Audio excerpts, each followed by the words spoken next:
Howdy, my name is Tara and hope you're having a terrific day, and if you are not, this video is about to make your day just a little bit better. Today we're going to be doing a character building guide on someone that at first I massively underestimated, Xingqiu. After building and testing Xingqiu, I can confidently say that he is the ultimate all-around supportive character that honestly needs way more attention. I cannot believe how I just overlooked him at first. So now let me share with you Xingqiu's most optimal build. Xingqiu is a Hydro Sword character capable of providing sturdiness and massive supportive hydro damage. He can easily be mistaken as just another support, but take a closer look. His elemental skill, Fatal Rain Screen, deals huge hydro damage while also summoning rain swords which orbit your characters. The orbiting rain swords will wet your character, provide damage reduction, and increase your character's resistance to interruption, only being dissolved after taking enough hits. His elemental burst, Rain Cutter, on the other hand, summons these swords as well, but they are prevented from dissolving until the end of the ability's duration. Rain Cutter's primary purpose will be in providing unparalleled supportive damage throughout its duration, by flinging Illusory Sword Rain, which deal hydro damage when normal attacking on any of your characters throughout the ability's duration. Xingqiu is just the ultimate support who can effectively slot into most team compositions. So as with all of our character building guides, we're going to first start off by talking about some recommended weapons for Xingqiu. The Harbinger of Dawn is a 3-star weapon which unlocks Xingqiu's max potential. It has a crit damage secondary stat and an effect which gives up to 28% crit rate when health is above 90%. Due to Xingqiu's supportive nature, he will almost always be above 90%, so this effect will have about a 100% uptime. Crit rate and crit damage when paired together properly provide exponential growth factors which outweigh some other stats such as attack. Even though Harbinger of Dawn is only a 3-star weapon, when compared to other sword options, this is the best weapon on Xingqiu when it comes to the late game in my opinion. The next weapon we're going to be talking about is the 3-star weapon known as the Fillet Blade. Fillet Blade is the weapon that I have used the most on Xingqiu, and while I do not believe it is the best weapon on Xingqiu, it does have massive power on him, especially during the early game. Fillet Blade has an attack secondary stat and an effect which has a 50% chance on hit to inflict up to 400% attack damage once on a single enemy up to every 11 seconds. That was a lot to say in one go. Due to Xingqiu being a quick swap, whenever his elemental skill is up, a weapon like Fillet Blade just has way more power on him. Unfortunately, this weapon does fall off late game, as once talents are booked and artifacts are farmed,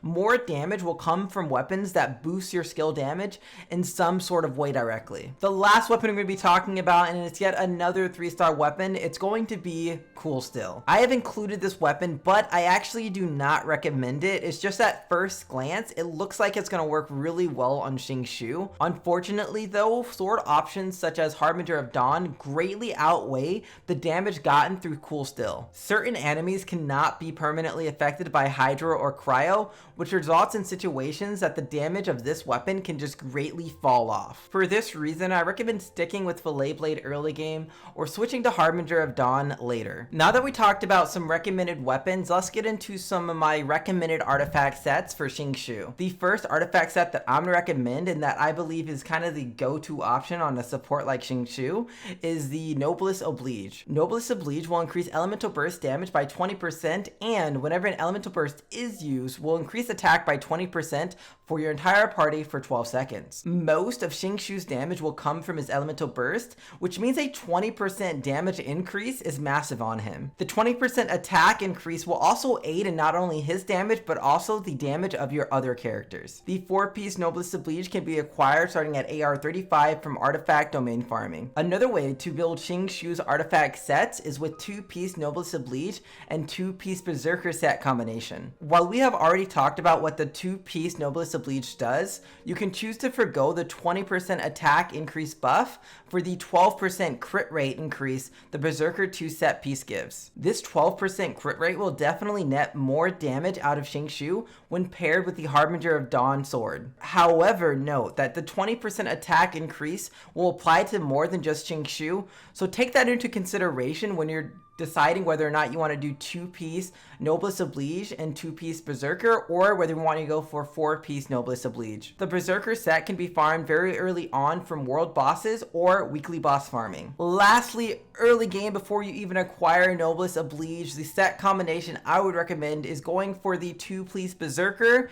and any 2-piece set that can provide an increase of 18% attack. There are multiple sets that can provide 18% attack, and they are quite plentiful during your progression within Genshin Impact. Now that we've talked about which artifact sets that you're going to want to be aiming for Xingqiu, the next step is figuring out the best artifact slot main stats. For the Sans artifact slot, you're going to want to be aiming for attack. The attack stat is the basis for which all other stats come from, which is why I recommend having attack as the main stat for the Sans artifact slot. The only other option to go for in this slot would be energy recharge, which can aid tremendously due to Xingqiu's high energy cost of 80. However, I do not fully recommend energy recharge on Xingqiu even if his energy cost is 80 though. Xingqiu's Constellation 6 restores 3 energy every time Xingqiu's sword rain hits an enemy. This means at Constellation 6, energy recharge is kind of innately part of his kit. If not on Constellation 6 though, energy recharge can be a great alternative to attack on the Sans artifact slot. As for the Goblet, we're going to be going for the Hydro damage bonus. Every single hit of Xingqiu's elemental skill and elemental burst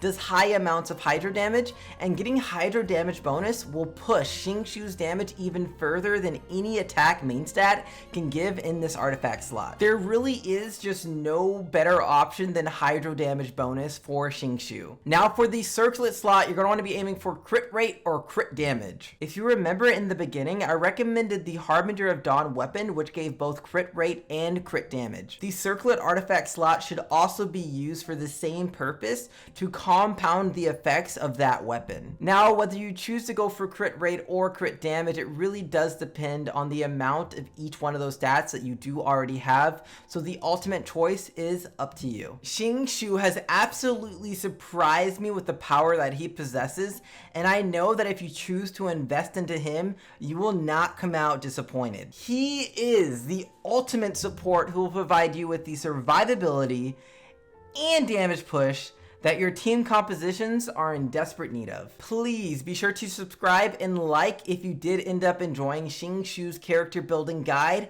and let me know down in the comments your thoughts on Xingqiu. You can also head over to my Discord for additional game help, or check me out sometime on Twitch, links found in the description. Buh bye now.